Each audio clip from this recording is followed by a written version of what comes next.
பார்க்குறதுக்கு இந்த மலைகள் வந்து சின்னதாக தெரியும். ஆனால் நீங்கள் இதை கிட்ட வந்து பார்க்கும்பொழுது தான் அதில் பெரிய மலை. அதெல்லாம் வாங்க பாருங்கள். இந்த பக்கத்தில் கடல் இருக்குது நண்பர்களே.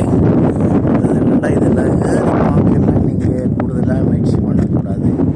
ஏன்னா இதில் வந்து பாம்பு இருக்குது, விஷங்கூடிய பாம்புகள். காரணம் நம்ம வந்திருக்கிறோம் அதுக்கு இல்லை, மற்றது உழைக்கிறதுக்கு வந்திருக்கிறோம், தொழிலுக்காக வந்திருக்கிறோம். மற்றது வாங்க தொழிலுக்காக வந்திருக்கிறோம். நம்ம சும்மா பார்க்கணும், நம்ம பொழுதுபோக்காக வரணும், பார்க்கணும். ஆனால் இந்த சரியாக காற்று சரியாக அடிக்குது, காற்றும் சரியாக வீசுது. காற்று மாதிரிக்கு இன்றைய வானநிலைகள் அவ்வளோ இன்றைக்கு நல்லமில்லை, சரியாக பனியுமாக இருக்குது எல்லாம். சரி வாங்கோ, போடுற வீடியோவுக்கு சப்போர்ட் பண்ணுங்கள், சப்ஸ்கிரைப் பண்ணுங்கள். அப்போ தான் நான் அடுத்தடுத்து போடுற வீடியோக்களும் கிடைக்கும் நண்பர்களே. ஹெல்ப் பண்ணுங்கள். ஓகே நண்பர்களே, ஓகே, பாய் பாய்.